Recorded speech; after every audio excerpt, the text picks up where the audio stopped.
All right. Hey, everybody. Tane Nix here, back again. Welcome back to the Expat Files. Thanks for joining us. Today, I have my friend Joe Withrow, who I know from my time at the Agora. If you don't know what the company, the Agora, is a big online publisher, really the 800-pound gorilla in the space for people looking for individual, personalized kind of financial newsletters, investing newsletters, etc. But also the Agora encompasses all kinds of things. The very first company that the founder started, or the very first business affiliate that he started, is called International Living. They're still around. Wonderful resource for people trying to internationalize their lives. And that was founded, I think, in either 77 or 1979. So they've been around that long. But Joe and I worked at one of the Agora affiliates together several years ago. And now I get to check in with him and circle back to talk about something that he's doing that I think everybody should know about. You're going to want to know about this. This is an incredible effort that he's also putting together to help folks, again, right, take back more freedom from the very bad things that are happening, the very bad people who are leading some of our institutions. This is Joe's putting together just a masterclass in how you can really take back some portion of your freedom. And so we're going to get into that. Welcome, Joe. Thank you very much for coming on. I really appreciate it. It's great to talk to you. Oh, Tane, it's an honor, man. I'm thrilled to be here, and I love what you're doing. I think it's, I mean, the 2020 is like this is important. This is important. So I'm just very nice to chat with you today. Yeah, it's so exciting that we get to circle back, especially under these circumstances, because of course you have your own thing going. Joe is an analyst and worked. Well, he'll talk about his time at Wall Street and sort of what brought him to the Agora. And looking at independent kind of research and sort of what the dichotomy was between sort of working at the institution, you worked at a big Wall Street bank that everybody's heard of. But then also, Joe, why don't you tell people actually your background and what brought you to where you are today, both in terms of the stint that you've done at the Agora, where we worked, and also, you know, what motivated you to launch your own project, and go ahead and intro that to people and tell them what it is. Yeah, I'll be as concise as I can. So I started, my first career was in corporate banking. And I really kind of got my start, you know, climbing the ladder, right? That's what you do in banking. You try to climb the ladder. So I got my start. I really got my big break in the aftermath of the 2008 mortgage crisis. I was working in the loss mitigation department of a massive bank. And basically we were tasked with cleaning up the mortgage crisis, which, you know, I was a young, ambitious guy, so I didn't think too deeply into it at the time, but all we were doing was sweeping it under the rug, and we were ignoring second order effects completely. So that's a completely different conversation, but I used that experience to catapult into kind of a higher position within. Well, let me interrupt you, actually. I think it's interesting for people to know this. So, like, you worked on one floor of, can we say the bank? We can, right? Like, they don't care. It mattered to me. Yeah. Yeah. You worked at one floor of sort of Wells Fargo, sort of like spin control, right? Damage control. Yeah. And essentially the job that you guys were brought in to do was to figure out how to get taxpayers to foot the bill, right? Yeah. I mean, it was like, these bad mortgages exist, but the government will essentially pick up the tab, which means taxpayers will pick up the tab if they qualify according to these criteria. And then your job was to like try to make them, I mean, I'm stretching the truth here, right? But is that more or less how it worked? It was like, how do we actually get the government to pick up the tab for this? Yeah, well, it was driven by the government. The governments came in and they said, hey, we can't have all these foreclosure statistics hitting the news. That's it. Yeah. So here's what we want you to do. And so there's numerous government departments that are involved with mortgage origination. You've got HUD, FHA, Fannie Mae, Freddie Mac, VA, USDA. There's various loans. So I worked in the division where we dealt with HUD and FHA, Federal Housing Administration. But all these divisions created their own criteria for modifying past due loans. And they came to the banks and they said, hey, we want these mortgages to go away. We don't want to see mortgages on the news anymore. So here's what we've got. Go through your portfolio. Here's the qualifications. They were very minimal. We want you to modify as many past due loans as you can, get them out of the foreclosure process. We will pay you a flat fee for every loan you modify. So right off the bat, the incentive for the bank, and this was the call we got, the meeting we had in the morning, it was like, hey guys, you need to go through the loan portfolio. Each of you have a certain chunk of it, go through every loan in your portfolio and figure out how to modify as many of them as possible according to these criteria. And so then it was just, it was the incentive was just to get it done no matter what. And so just real quick, just to emphasize the importance of second order effects, the way these modifications work was we simply took the past due balance, which included late payment fees, and it included all the attorney fees and costs that had accrued. Once you go into foreclosure, it goes to an attorney, they start billing, so we took all the past due payments and all the fees. We basically chucked, we recapitalized them. We stuck them back at the end of the loan, stretched the loan back out 30 years. Didn't matter if they had 6 years left on their payment. Didn't matter. Goes back out 30 years. We could drop the rate to whatever the FHA's floor rate was for that day. So a lot of times we could get the rate down. And so depending on where they were with the rate, depending on where they were with the term, in many cases, we could reduce their mortgage payment. So the borrowers loved it. They were about to lose their house. And now we're saying, hey, we're going to make you current and we're going to give you a lower mortgage payment. Here's what nobody was paying attention to. And I raised this question in the meeting and I was told to shut up, basically. But I'll bet you nobody were. was paying attention to what are the market values of these homes today. As you know, in the wake of 2008, the national, on average in the US, real estate prices came down 30%. In many markets, prices came down a lot more than that, right? We weren't looking at what's the market value of this home today. We weren't looking at what's the principal balance that we're going to stick these guys with after the modification. I guarantee you, in many cases, we were sticking people with mortgages that they were way underwater.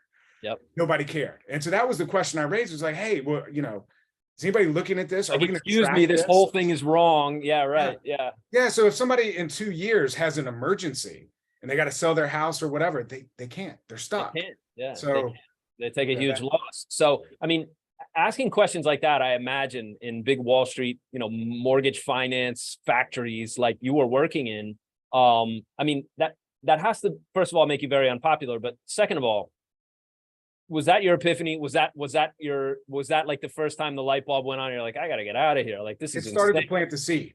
Yeah, it started to plant the seed, but I was, young, ambitious. I put my head down. I did my job. Yeah. I used that to catapult into a position that was higher within what was called the special assets group. We worked on the 7th floor. On the 8th floor was the securitization department. So they were the one creating all the mess. Yeah. And then on the 7th floor, we were supposed to pass it down to you. Yeah. Yeah. So, basically a giant jobs program. But I saw a lot of similar shenanigans there. I saw that, the incentives were skewed.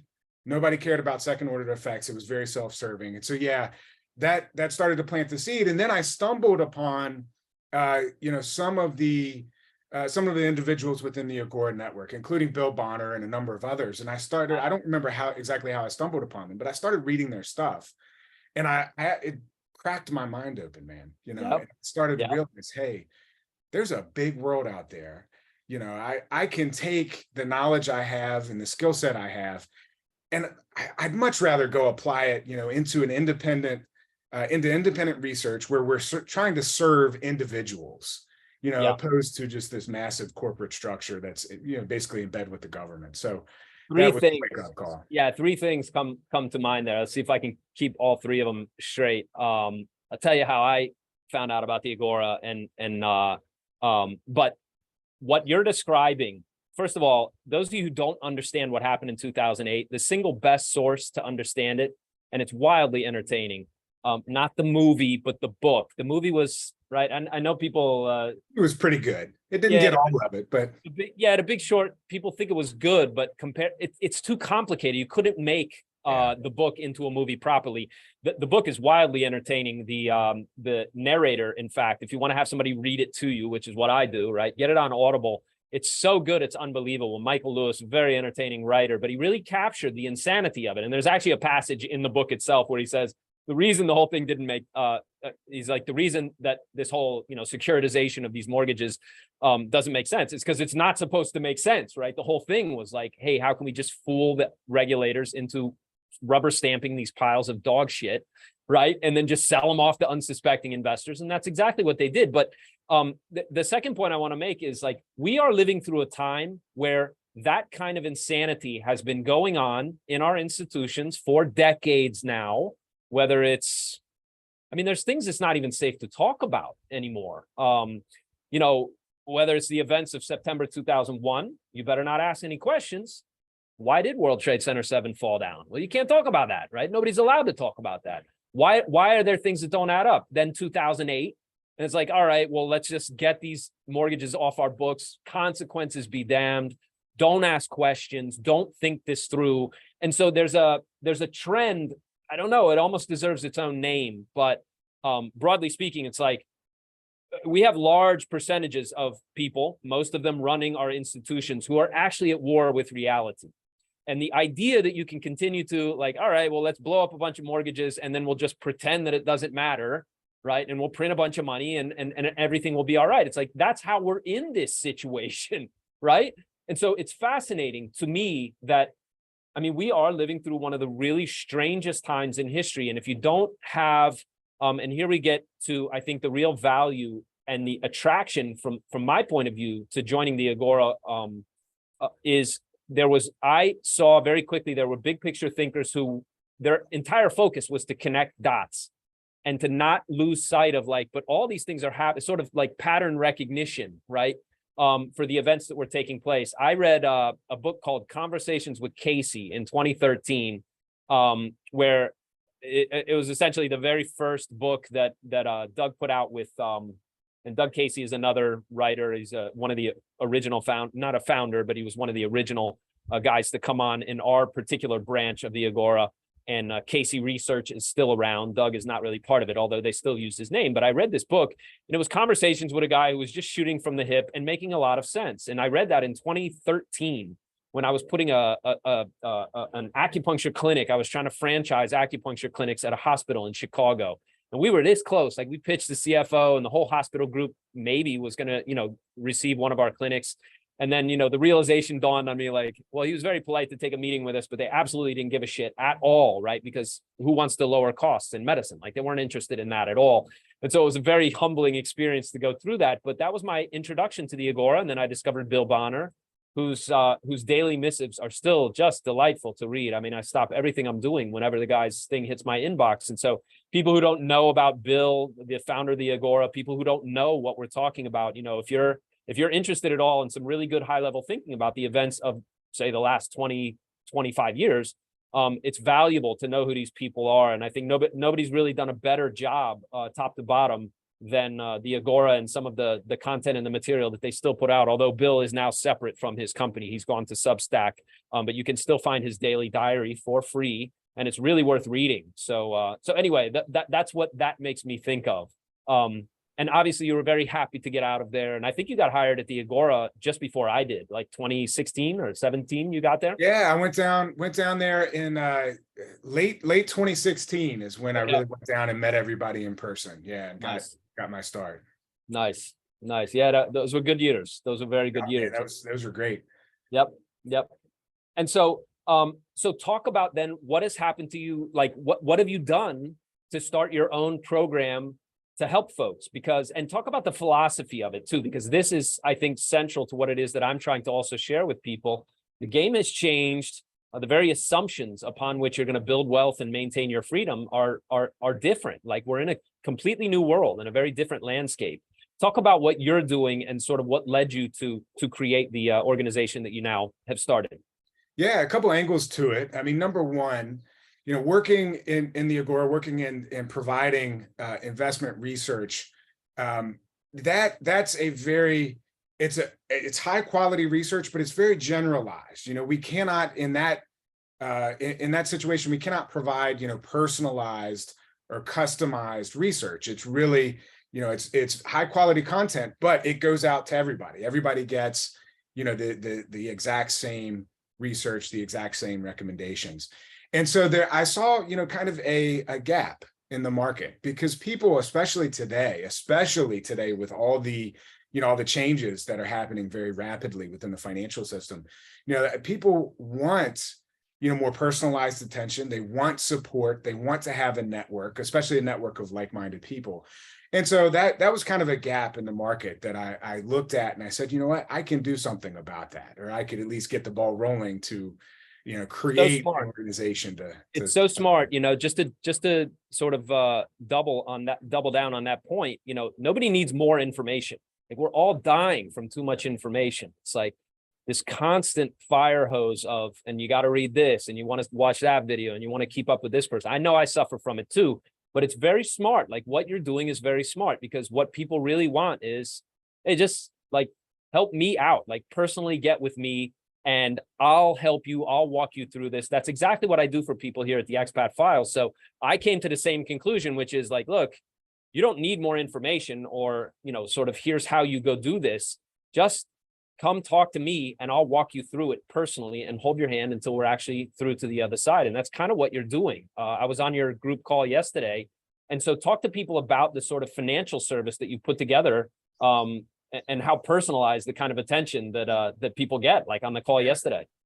Yeah, and there's that, and I'll add, there's, the finance piece is one part of it. So we come in, we've got a comprehensive training program. We've got, I believe it's over 11 hours worth of training material that's available to everybody, all our members. It starts with, the very basics of money, the monetary system, very basic personal finance. We talk about asset allocation. My philosophy and the kind of the approach that I suggest is that before you do anything, you really need to build a customized asset allocation model. And so we're talking about, deploying, when I say asset allocation, really it's a reserve. It's almost like an emergency fund, but instead of just saving money in the bank, we're deploying our funds across several asset classes, including cash. We want to have some cash, but we want to have some gold. We want to have a stock portfolio, potentially bonds, depending on the situation and individual preferences. We want to have some Bitcoin, and early stage investments is another asset class that I'm interested in. And so we walk people through all these different asset classes, how they fit into kind of an overall portfolio. Some of these asset classes exist outside of the financial system.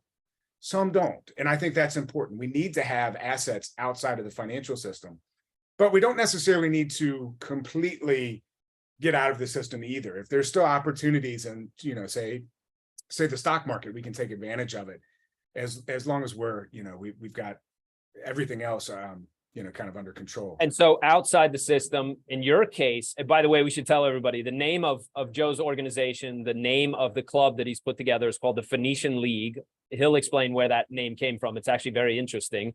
But it's an entire suite of sort of done with you kind of financial education, learning, contacts, the various investments that you've gotten your people into.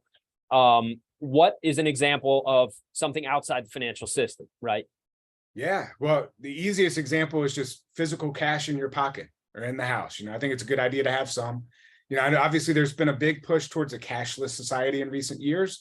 There's also been a lot of pushback. So I think it's still important to have some cash. Obviously, gold. Gold's a big one.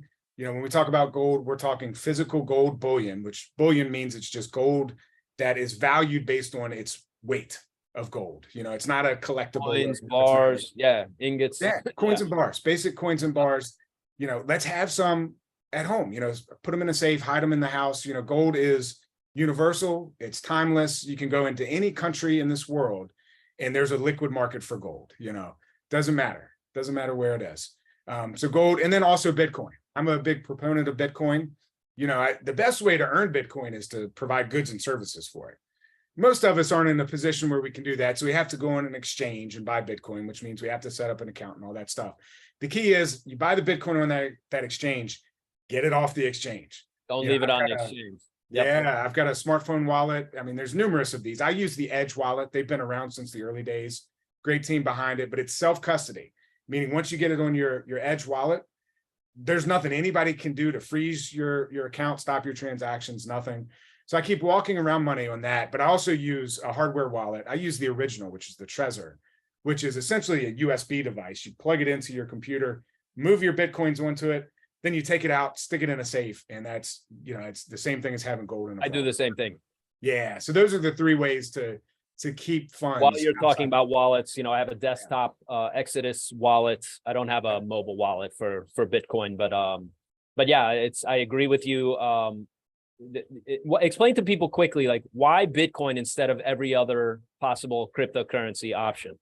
Yeah, a number of reasons. I mean, to me, really there's two. Number one, it's the network effect. Bitcoin was the first. There is a huge community, not only of people who own Bitcoin, but of the developers.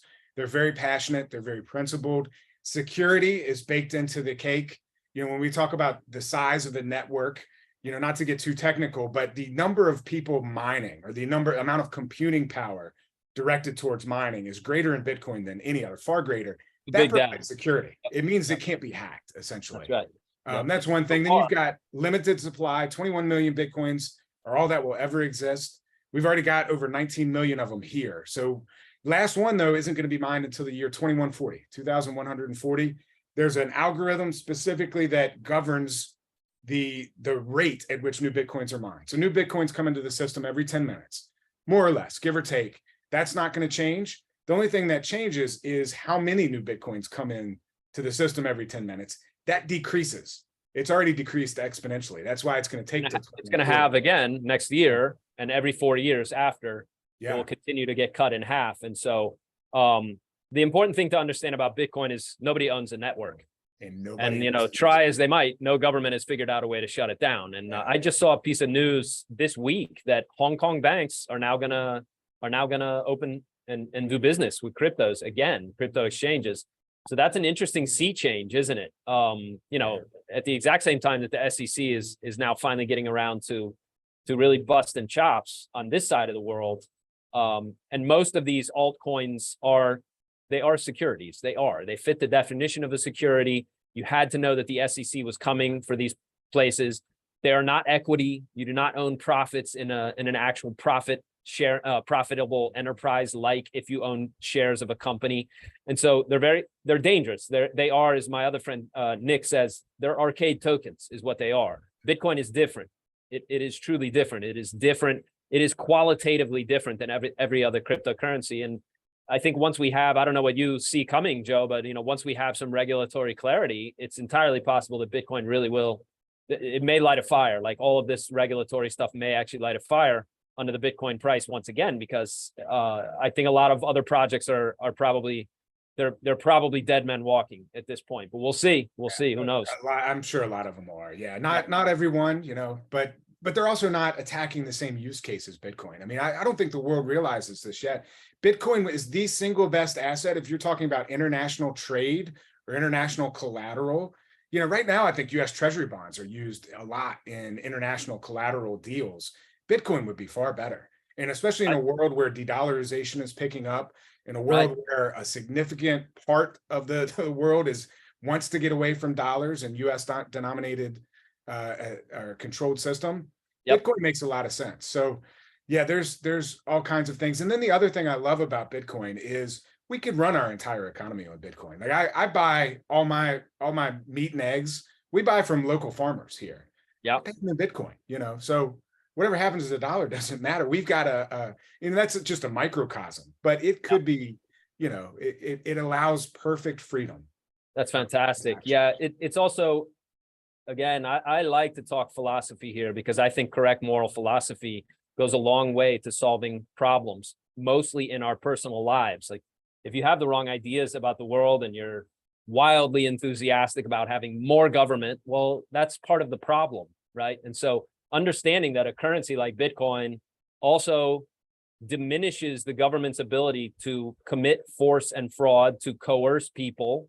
If they don't have control over your money and they don't have control over Bitcoin, then that's a net positive for the world. That's actually a very positive thing that government, people think of the government as somehow like it's this disembodied entity. The government is a bunch of people, right? And a lot of them are assholes. And the reason they're assholes is because they go to government so that they can use force and fraud against other people. And that's essentially what the government is. It attracts sociopaths. Yeah, it attracts those kinds of psychopaths and sociopathic personalities. Politics is the study of how violence will be applied inside a given geographic region. That's what it is. And so you have to have the right understanding of what these actual entities and societal institutions are based on. And Bitcoin creates a kindler, gentler world based on trade, based on win-win deals, based on commerce. And that brings us to, this concept of win-win. Bill Bonner, the founder of the Agora, wrote a book on exactly that topic. Everything he writes is really about the importance of win-win deals. But it was also the basis of why you named your new project the Phoenician League. Yeah, so the Phoenician League, the name is derived from the ancient Phoenician civilization, which was a commercial civilization, as well as the Hanseatic League of the Middle Ages. So it's kind of a play on both of those entities, I guess. And the Phoenicians, I doubt many people are familiar with who they are, but these were, a group of people that lived in biblical times. They were in modern day Lebanon is where they were originated, modern day Lebanon today. But while everybody else was kind of waging war against each other and conquering their neighbor and taking their stuff and enslaving their men and all those things that, were going on, the Phoenicians were creating trade networks throughout the Mediterranean. They connected East Asia, North Africa, and parts of Western Europe with the Mediterranean. They created trade networks. They'd bring, your purple dye and all your silk from Asia, and they'd bring other goods from here and there. And but the great thing about it, the cool thing about it was, it wasn't just about the transport of goods or the exchange of goods. It was about the free flow of ideas and information and cultural exchange. And I firmly believe that is what's necessary for human civilization to continue to become more sophisticated, more civil, shall I say, more advanced. It's about ideas spreading. And that's a big part of what the Phoenicians did. Hanseatic League was the same thing. They're in the Middle Ages. This was an independent group of city-states that got together. They created their own code of law called the Law Merchant, or the Lex Mercatoria. And they were independent from the kings and the nobles. And so they had, a system of rules that everybody adhered by to ensure that transactions were voluntary, people were treated well, all those things. And so that's really what we're trying to revive. Modern day Germany, I think. Yeah. Yeah, it was. And a lot of it. Yeah. Northern Germany. Yeah. Yeah. So, just to highlight, because again, right, we're living at a time where, especially the last 3 years, have really highlighted how poorly thought out so many people are. And this is not a criticism. I think people don't take the time to think through, but why do win-win deals matter? Well, because you have also, it's nowhere in the public education system anyway. It's nowhere taught, right? You have to be a business person to actually understand the importance. Is the only way I get paid is if I can do something valuable for somebody else. That's very different than I work in the government. Let's go make a bunch of fake money, right? Like if you and I make fake money and put it in the system, it's called counterfeiting, and you go to jail for it. But the government hits a few computer keys, right? And suddenly $1 trillion appears, and then they go start a war, right? And so it's a much, much better system when wealth depends on your ability to provide goods and services that other people will pay for voluntarily. I don't think that message, it's where do you actually hear that message? Well, you hear it in places like this. You hear it from Bill Bonner. You hear it from people who have thought through these issues. But the strange thing about the Phoenicians, of course, created the alphabet that we use today. But oddly enough, right, they didn't leave a ton of written records. I mean, there's some, but basically they were busy doing business, weren't they? I mean, their whole thing was to set up these trade routes and to find ways to provide valuable goods, mostly, but also ideas, right, from one part of the world and transmit that somewhere else and get something in return, and take olive oil from this part of the world and bring it and get whatever goods were available on the coast of Spain, right, et cetera, et cetera. And right, that this free flow of goods created this free flow of ideas. And obviously the previous, prior to say the 20th century or somewhere in the 500 years since the Enlightenment, the entire financial model, right, that all countries followed was kill everybody and, steal the women and cattle and the gold and get everything you can. And war was a very profitable venture so long as you were on the winning side. But at some point, right, we now live at a time where it's very, very destructive. War is so destructive, there's absolutely no winner. And we can't afford to have wars. And maybe that's a good thing because it will bring everybody to their senses. But if you start blowing stuff up and breaking shit and killing people, right? Things get out of control really, really quickly. And we're also at a stage where we have the technology, we have the weaponry to cause damage that we can't recover from. And so how do you put a stop to that, right? If you're not going to change people's minds and actually change the psychology of the human animal to say, wait a second, this is really stupid. Like, we should do stuff that benefits each other. Even across, the sort of rabid anti-Russian kind of sentiment that's going on right now is, of course, all based on very hypocritical kind of thinking. I mean, obviously the Russians don't put troops on the border with Brownsville, Texas. So why should NATO be encroaching closer and closer to their border? It's very silly. What if we did win-win deals instead? Wouldn't the world be a richer and better place? And the answer is obviously. And so we're living through a time when we know better. We know better than what's actually taking place. Even some of the ideas that are playing out today, you look at even the last 100 years, it's like, but we already tried that. Like, people in Europe tried these socialist ideas and they don't work. And we already know they don't work because a bunch of people they just didn't do it right, Tane. They didn't do it right. They didn't do it hard enough. Yeah, exactly. And so, my message is to young people. I deal with all kinds here at the Expat Files, but I hope that this message really comes across, that young people you should structure your own personal philosophy to be in accord with the kind of thinking that produces prosperity.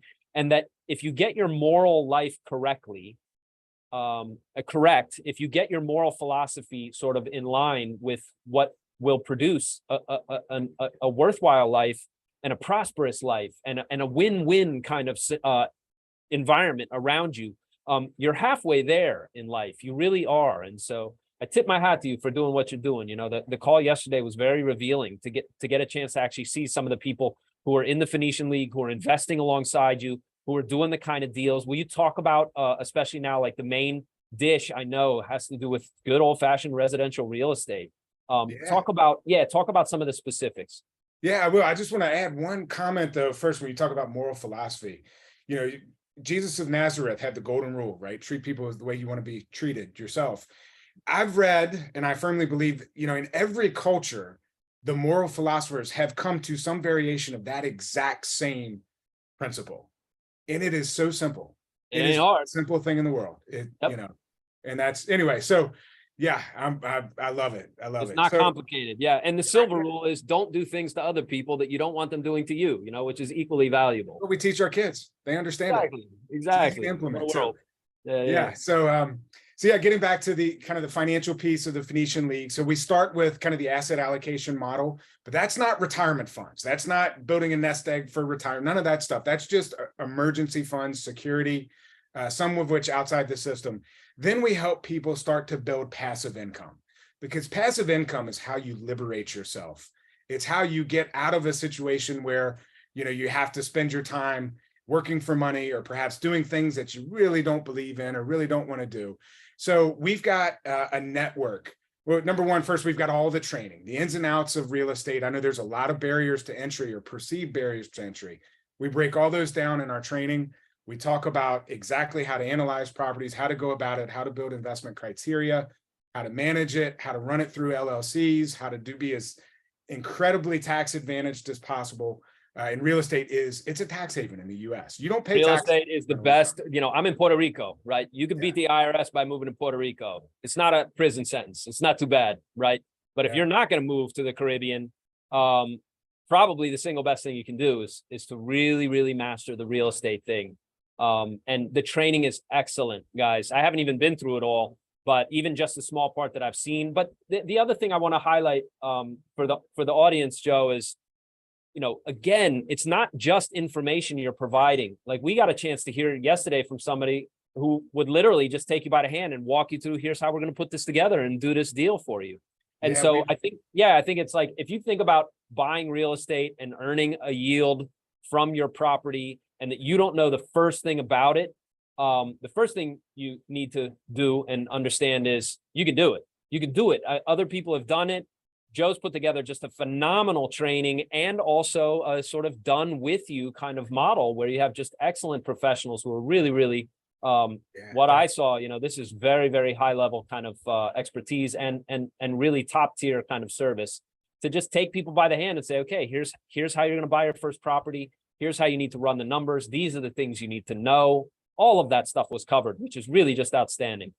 Yeah, and we've got the network. We've got a network in multiple, more than a few, I mean, probably 12 or 13 top tier US cities where we've got brokers on the ground, we've got lenders in the area, we've got property managers there that we've vetted, that we work with. We've got a master insurance policy, and we source deals. We've got relationships with new home builders in these markets and with the rehabbers, you know, whether that's just a little mom and pop that goes and buys an old home and fixes it up and sells it, or whether it's a company that does that at scale. So we source deals, and we've got an online property portal where, you know, the deals to get into our network, they've got to meet very strict criteria in terms of the quality of the property. It's got to either be new or it's got to be recently rehabbed and renovated. It's got to be in good neighborhoods, and it's got to be a situation where it's going to cash flow from day one. And we talk to our property managers. I mean, our goal, and typically what we can do, is we get a tenant in these properties before somebody closes on them. So you just start making money day one.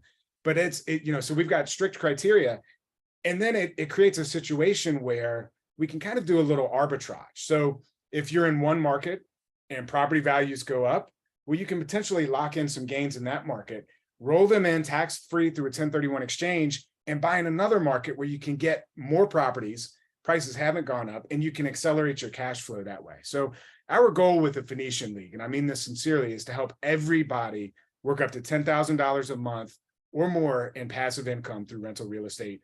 And it's as easy. I'll add one more thing. This, you know, I take it for granted, but you don't ever have to leave your house doing it this way.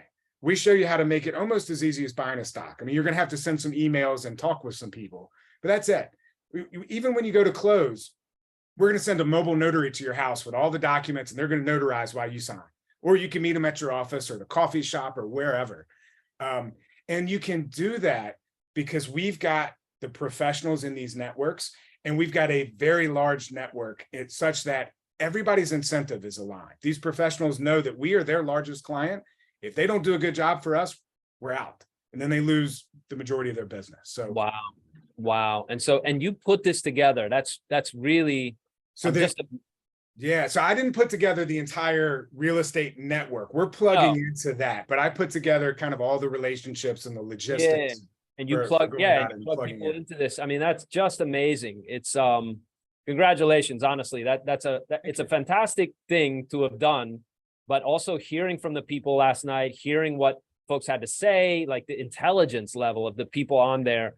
And again, you know, if you've never done anything like buying a piece of property and turning it into a sort of cash producing asset, this is where I would go. Anybody can do this. If you think of yourself as capable of learning something new, if you think of yourself as capable, like the way I think about new skills, anything, whether it's writing or when I first showed up at the Agora or doing something like we're doing now, it's like, well, other people have done this. I can do it too. I'll figure it out too. And I think if you have that growth mentality, the idea that, well, maybe I don't know enough now, but I could, right? So let's get busy learning what we need to learn. Joe's Phoenician League is really a one-stop shop.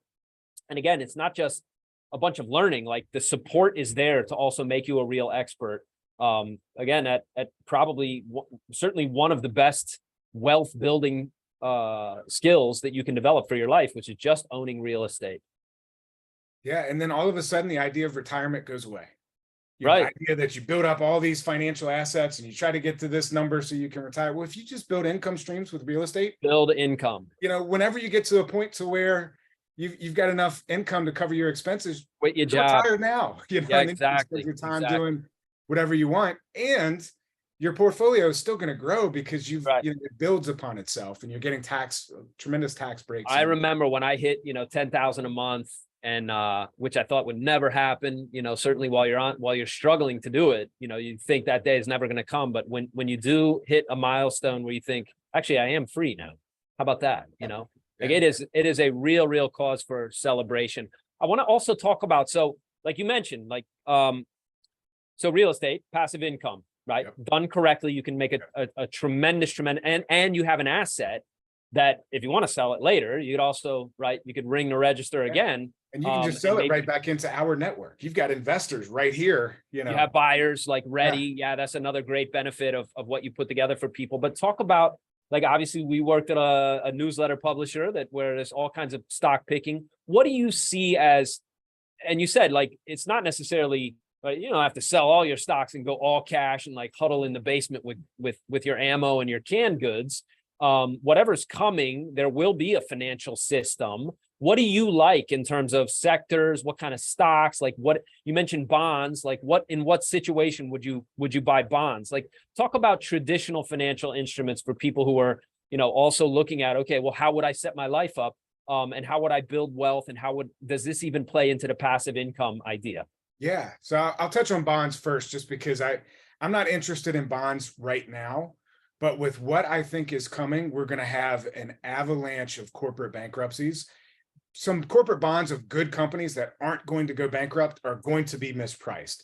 And from my perspective, that's the time when you it might make sense to buy a bond. If you can buy a great company's bond at a significant discount, that's when I'm interested. But we're not there yet.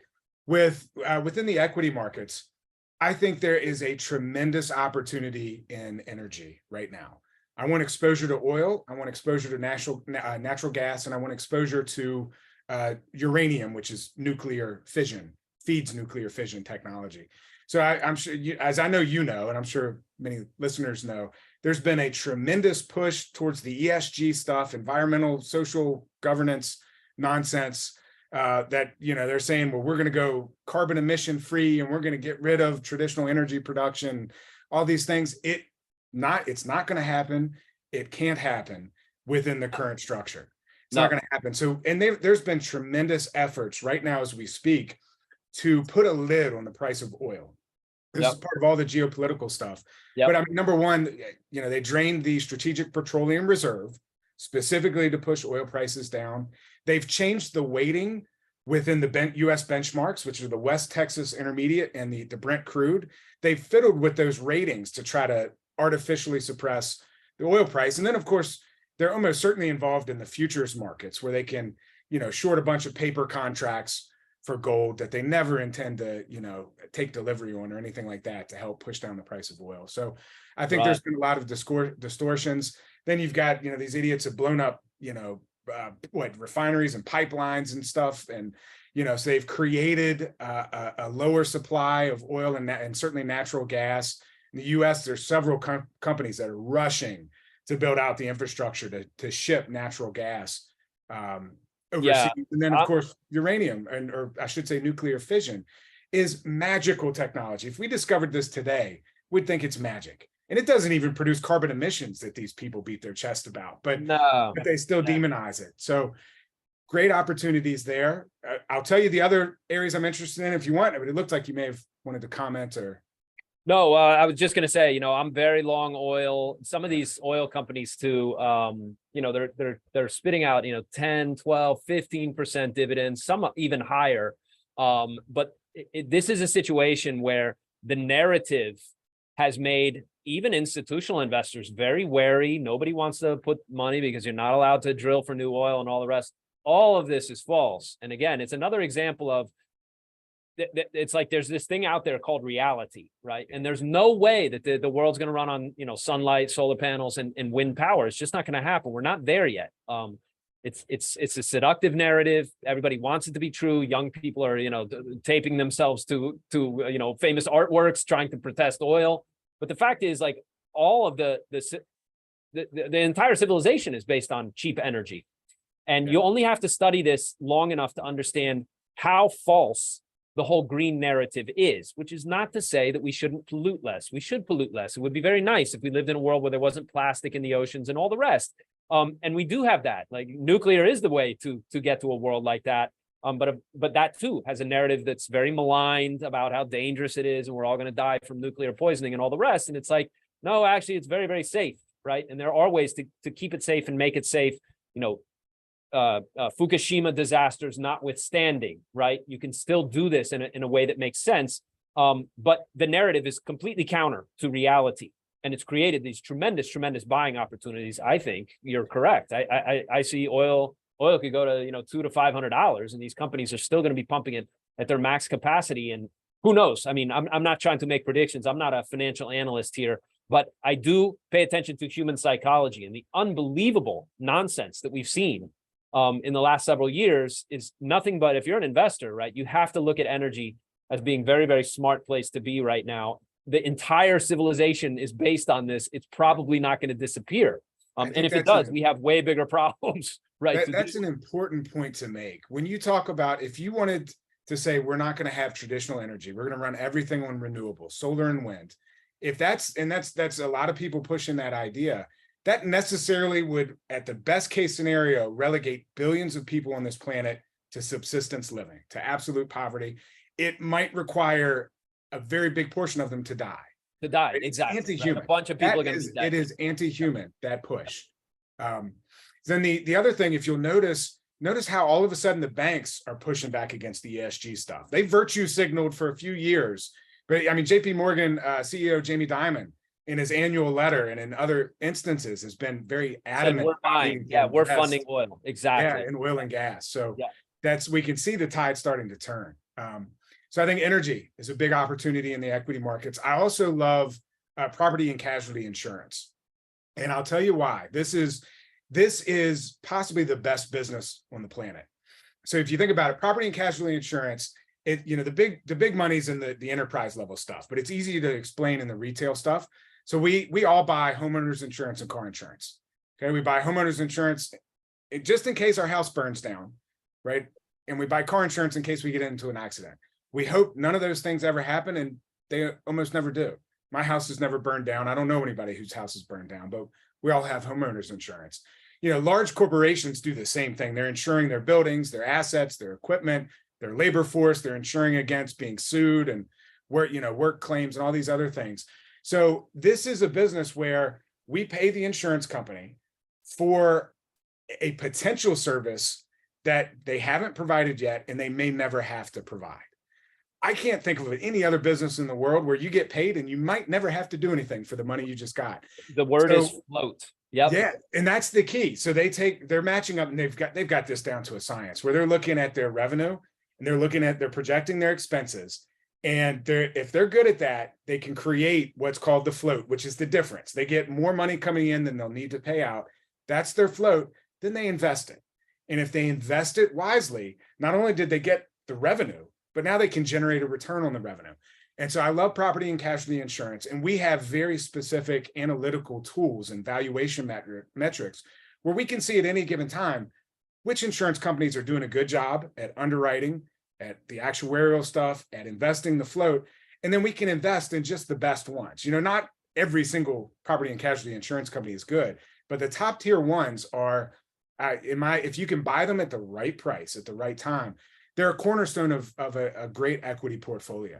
So, Buffett's favorite investment. Yep. It is. That's how Buffett made his money. I mean, he bought Geico, and that started everything for him. That started everything. Yeah. Porter Stansberry has spilled oceans of ink about the importance of understanding insurance companies, why they should be a cornerstone of everybody's portfolio long term, because it is the greatest business in the world. They essentially get free money from huge swaths of people. Like here in Puerto Rico, we have to have obviously hurricane insurance is the big thing. And so you look at how much money has to go into these companies, and essentially they get to play with all this money if they do a good job. Obviously, it's a cash guzzling operation, no question. Yeah, and then the other area I'm interested in is bleeding edge technology, and this is difficult because I'm not saying the entire tech sector, but there are companies that are doing some really phenomenal things that if they get it right, if they pull off what they're doing, it's going to be, world changing. It's going to be an incredible, they're going to make tons of money.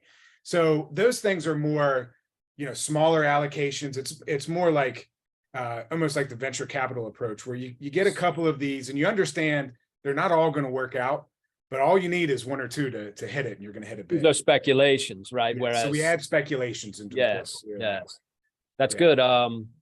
There's a semiconductor company that has produced a normal chip run the speed, I guess, or the bits that it runs. Like this computer is like a 16-bit chip, and that's pretty fast. For a modern computer, that's sort of average or whatever. There's a company that has put together a chip, and it's tested, and it works. It actually works. Like they've gone public. that's running it's a 2056-bit chip. It's a tremendous leap. And I don't know if this is going to work out, but I just found out about it. I'll tell you about it off the air. But yeah, that kind of thing where obviously we live at a time where technology is so impressive. Most of these companies will blow up, AI companies, right? They're going to take investor money and do absolutely nothing with it except lose it. But if you do find a good tech company with something that's truly breakthrough and it can scale and it actually works and like the whole thing comes together, my God, I mean, obviously I was just reading and studying something about Uber. And, you know, if you understand like what a game-changing technology that is, you know, to allow people to just take their idle cars and make money with them, no wonder it was such a highly valuable thing. And if you look at it, it's like, what's the expense? It's an app, right? It's an app and the ability to promote it in as many places as possible. So we live at a time when you can just make phenomenal wealth, right? If you understand the technology the right way and find the right play. Absolutely. Absolutely. Nice. What haven't we covered? What's your take on the banking situation? I mean, you worked inside a big bank. How screwed are the banks, and how much more carnage are we likely to see? Yeah, okay, this is interesting, man.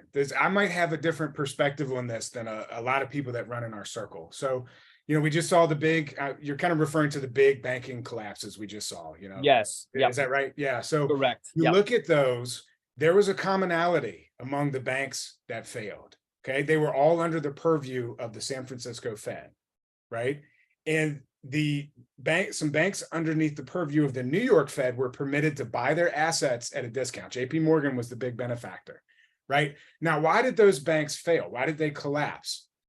Frankly, I mean, they collapsed because there was a bank run.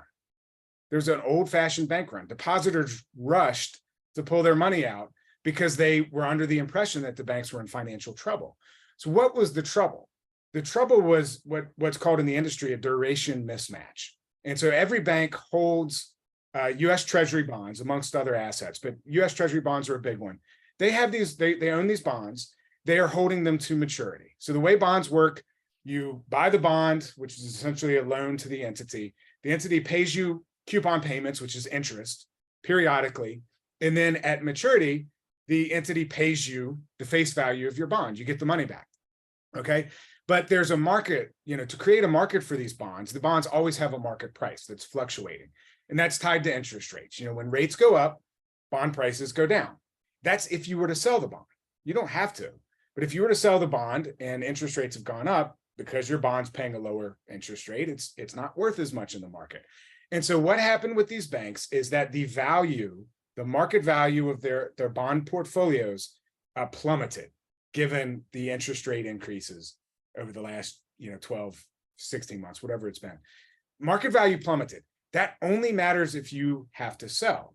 They weren't planning to sell. If you hold to maturity, it doesn't matter what the market value is. You get the face value. So fundamentally, now, let me clarify something. The fractional reserve banking system itself is inherently stable.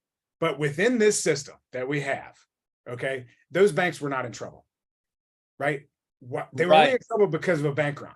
Okay. Now, let me ask you this question. How many of us are looking at our bank periodically and saying, what's their duration match look like? How many of us are looking at their financials and saying, what's their asset versus liabilities look like? None of us, right? Nobody. Why was there a bank run? Right? It's very clear to me that this was an operation. Somebody seeded that bank run. Somebody caused a panic because none of us are looking at this stuff. And had nobody rushed to pull their money out, those banks would have been fine. They would have held those assets to maturity.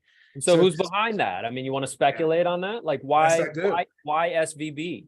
Yes, I do. So this is a hypothesis that I formed last year, trying to make sense of everything that was happening within the financial system and what the Fed was doing and everything else. I formed this hypothesis, and this is something that it wasn't original to me. Somebody actually in a mastermind network suggested the idea to me. The more I thought about it and the more I put it out there, the more it made sense. But this is something that with every month that's passed, the data I have seen seems to confirm this hypothesis. So I will submit to you that there's a financial war raging right now between two factions of the existing power structure inside the US. Internationally, globally. Internationally as well. But within the Western world, these are within the Western world. Yep. Yes, within the Western world, outside of Russia, China, like forget about that for a minute, because there are power structures there too. But within the Western world, you've got what I call the globalist faction, the globalist power structure. These are the institutions or the people who own or behind like the multinational institutions such as the European Central Bank, the World Bank, the International Monetary Fund, of course, the World Economic Forum, which is a mouthpiece for these people, the World Health Organization, the Centers for Disease Control. The list goes on and on and on. Globally, okay, that's the faction. In 2020, they came out with their plan, the Great Reset, right?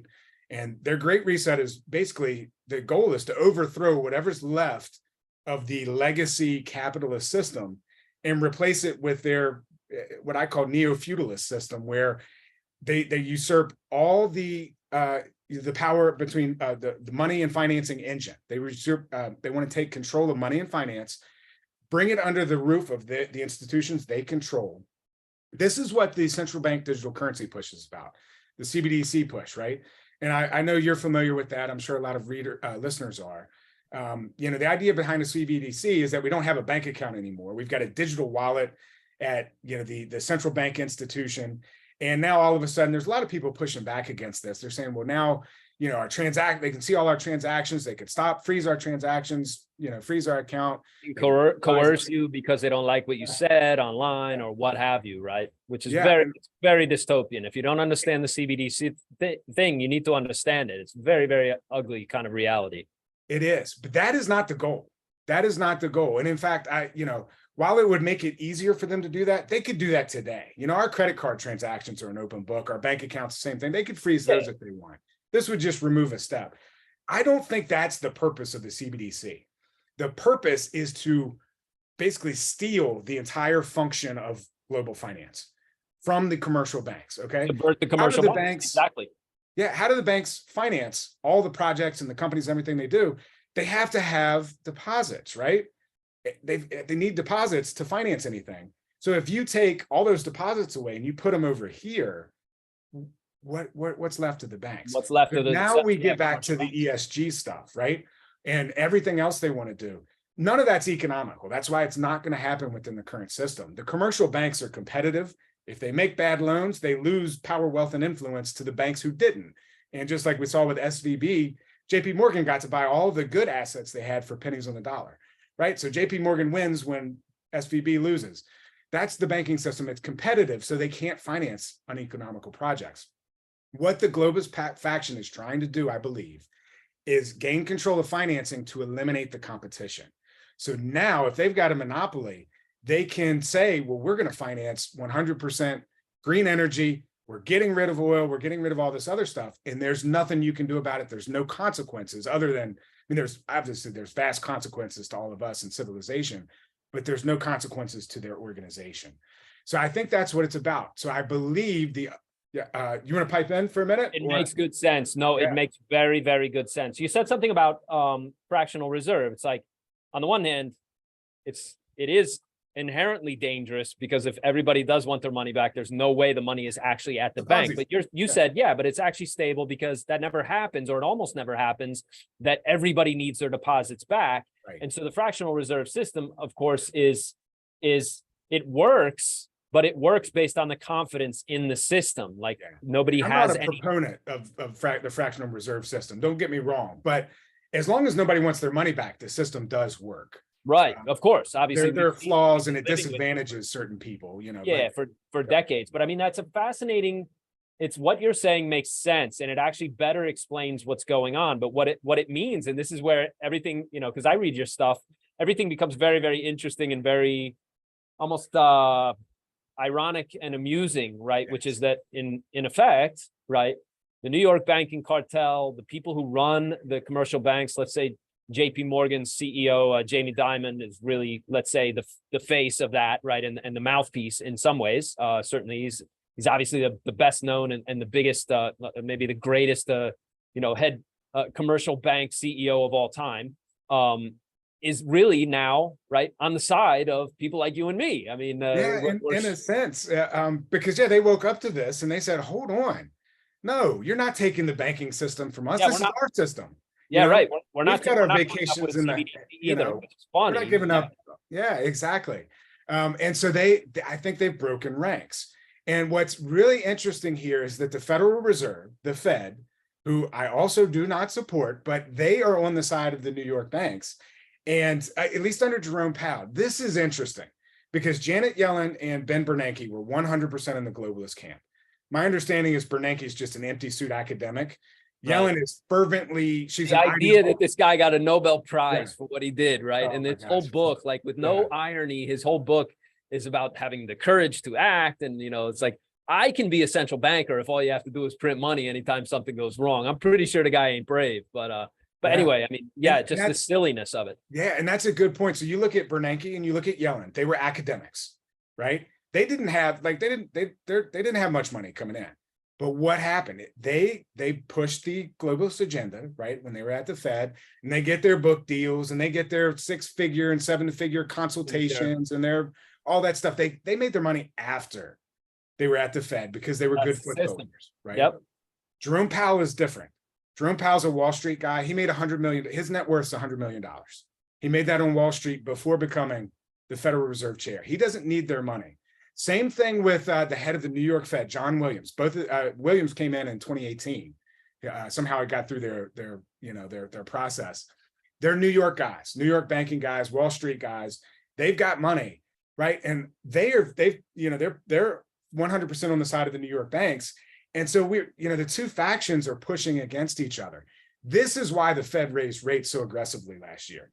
It had nothing to do with consumer price inflation.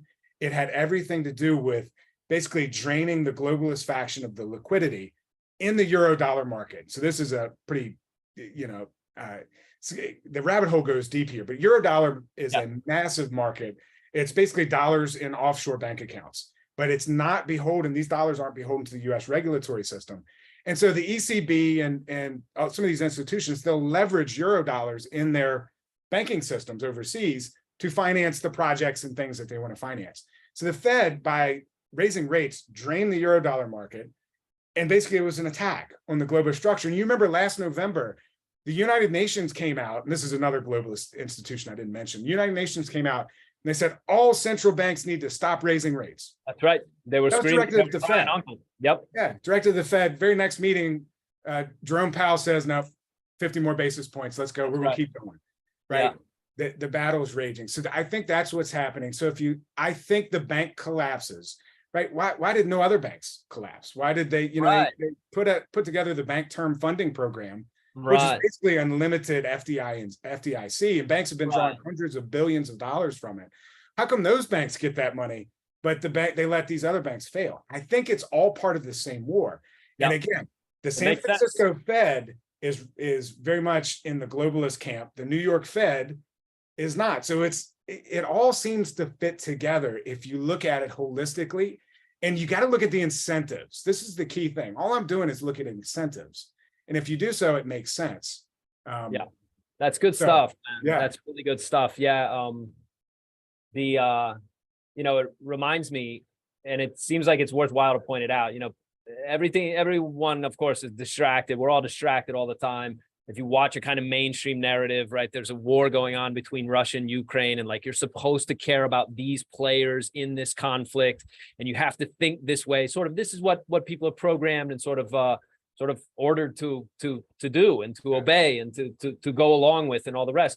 But the war is actually something very, very different. The war is between people with political power and the rest of us, people who have to obey sort of the deciders. And it is strange that, as the old saying goes, the enemy of my enemy is my friend, that the New York banks, right, who certainly have made plenty of money, both licit and illicit profits throughout our lifetime, are actually on the side of regular people. I mean, in this battle, in this scenario, they actually are on the side of and they're not doing it for us. They're doing it for themselves. They're doing it for their own self. I mean, they care about us, or they're good or noble. They're against centralization. They're against central planning. They're against a group of very, very limited number of globalist wankers and elite people. To an extent, anyway.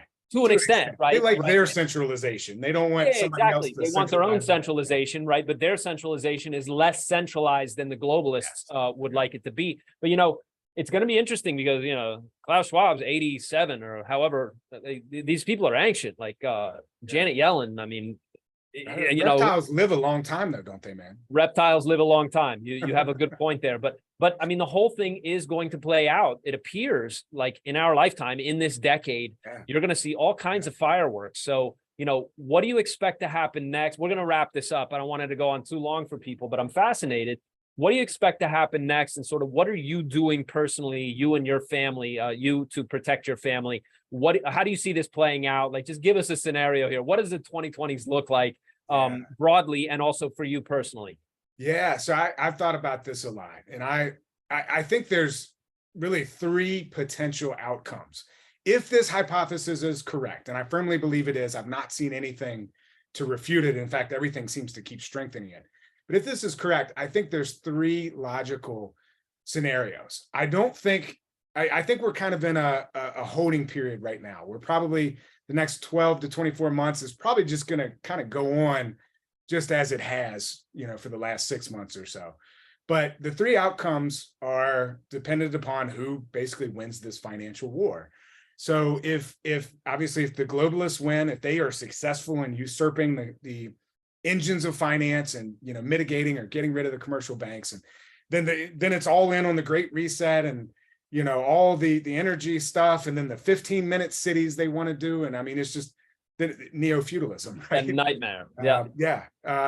If the New York banks win, I mean it's I know you're familiar with Ludwig von Mises, and he talked about what happens when you start printing money and you start artificially lowering interest rates. You create this fake boom, but to maintain that boom, you've got to either keep doing this until you destroy the currency and the economy, or you've got to stop and you've got to allow a recession to occur, allow the debt and the malinvestment to be liquidated, which sucks for a lot of people. It's not pleasant, but it's what has to happen. So if the New York banks win, and based on what I've think I'm seeing and what I'm hearing from what they're kind of signaling, I think they're willing to. They've already raised rates. They're willing to let them stay there. They might raise them a little bit more. They're willing to let the recession happen. They're willing. They're winning. Explicitly said the New York cartel is winning essentially right now. Yeah. Right so now. It'd be a recession. It'd clear out all these zombie companies, and we get back to the corporate bankruptcy stuff. Like we'd see an avalanche of corporate bankruptcies, see all kinds of things. But that would sow the seeds for potentially some semblance of sanity coming back. And it would sow the seeds for something of a healthy economic recovery in which small business and individuals could potentially, have some type of renaissance, potentially. I mean, it would clear the path for that. What would happen afterwards, we don't know. But it could be a path back to the old normal. Yeah, there's a lot of wild cards. But then there's the third scenario, right? If it becomes clear that the New York banks are going to win, we growing up, I'm sure you're the same as me. There's been plenty of times we used to go out. I mean, we grew up, we were playing outside all the time, right? Playing ball, playing hide and seek, kick the can, whatever it is. I'm sure just as much as I do. Every now and then you'd come across a guy who is a sore loser, right? And when he starts to lose, he's complaining about it. And when you tell him, hey, toughen up, man, whatever, what's he do? He throws a temper tantrum. He destroys the game. And he goes home, he ruins it. He says, well, if I can't win, nobody can. I'm messing this up for everybody. So the third scenario, if the New York banks clearly are going to win, if the globalist power structure is as sociopathic as I think they are, they could take their ball and go home, except the problem is they have control over all the nuclear weapons and all the advanced weaponry. That's right. They could torch the world and say, well, if we can't have it our way, nobody's going to have it their way either. That is very dangerous. Scary. That's scary. It's very dangerous. Yep. So what we're doing and what we have been doing, I mean, I know you have too. We could kind of see this stuff coming a decade ago.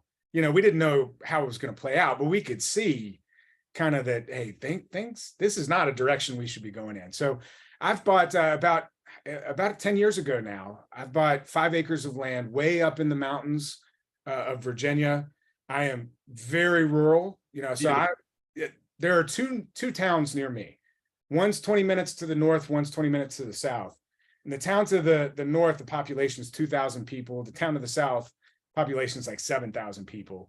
You know, and there's some other homes around me, but there's otherwise nothing. So we're rural. I've got a whole home generator tied to the house. I've got a massive 500-gallon propane tank feeding that generator. It could run the whole house for about 30 days if we needed to. Then we've got backup energy. The office here is running totally on solar power. Nice. Completely off the grid. So I'll rag on ESG and trying to run the. You got a Starlink dish on your roof? So I applied. They haven't got back to me yet. Oh wow! I do have fiber optic internet running right to the house. But yeah. I like the idea of the satellite because it's just a resiliency backup. We're on satellite here. We actually got rid of our cable internet. It's much better.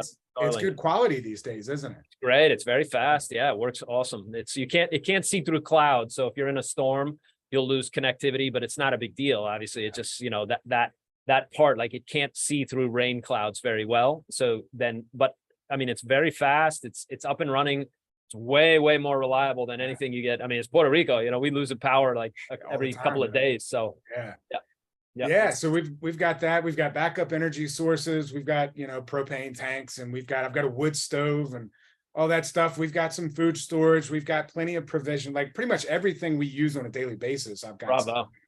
But I don't want to get into the doom mindset though. That's not what it's about. It's just about having precautions and resiliency. The bigger thing to me is we have gone out and we've networked with all the local agriculture community here. We're buying meat and eggs directly from people raising them right on the site. We buy produce too when it's in season, but it's not in season all the time.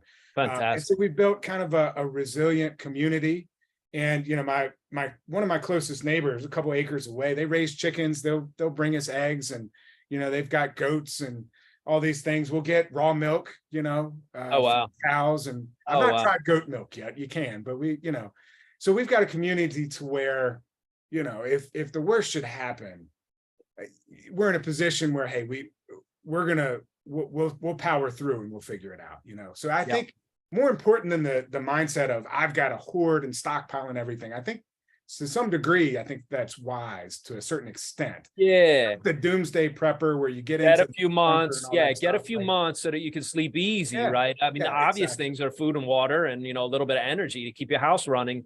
Depending on where you are, obviously we don't need anything. We just run a fan at night. That's a solar system. So we're basically good there too, but and we have an entire pool. If we need to suck it through a life straw, we could probably do that for a couple of months as well. And we have a water tank on the roof and same thing. But I agree with you. What you've done that makes you really ahead of the curve and really smart. That's why I'm so happy. I get a chance to talk to people like you. It's such a good example. No, now once you have a few things in place and you have you stock the larder and you have a reasonable chance to keep yourself going for a few months, let's say. The next thing is build a network. You got to build a bunch of people who know how to, who can also pull their weight in tough times. And that's just great. I know the part of the country that you're in, because obviously I also lived in Virginia for a number of years.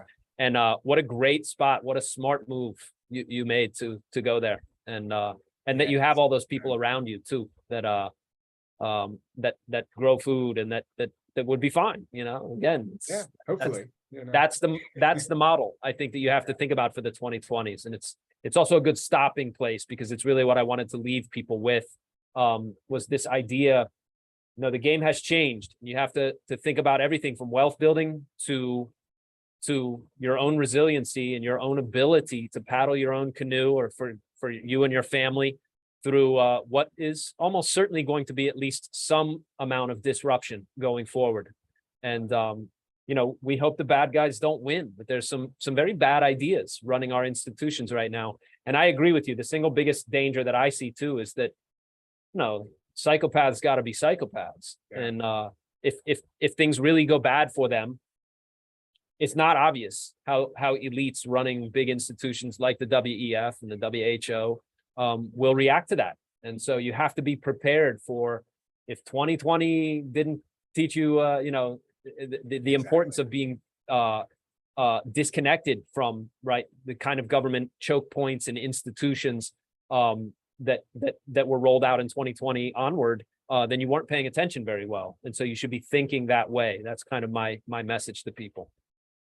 Yeah. You want to add anything to that, or I think we brought it home? Yeah. Yeah, I think that's it. That's it. Nice. But I guess the point I'll just add is that we lost sight of the importance of community and networking over the last 100 years or so. That's the norm for human civilization. It's a good point. Yeah, it's a good point. Like the fact that this is happening is, and my friend Rich here on the island with me, he said this too. What a time to be alive. Like what a fabulous challenge. What a great thing that's going on. Great experience. Yeah. Like it's, I think what people want most is give me an experience of being alive. And it's like, well, if you can't draw that from what's happening today, then again, like what are you doing? I mean, this is the greatest challenge probably. It's certainly for our lifetimes, the biggest thing that's ever happened is how are we going to get through the next 10 years? And I just think you covered so many bases, Joe. Thank you very much for all of that. And for sure. Thank you. It's been a pleasure. We'll have to do it again soon. Soon. I hope so. All right, my friend. Take care. That's enough out of me. Thanks everybody for tuning in to Expat Files. And we'll be back with more great content on future episodes. Thanks again, Joe. Take care. Yeah, man. See you later. All right, buddy. Yep.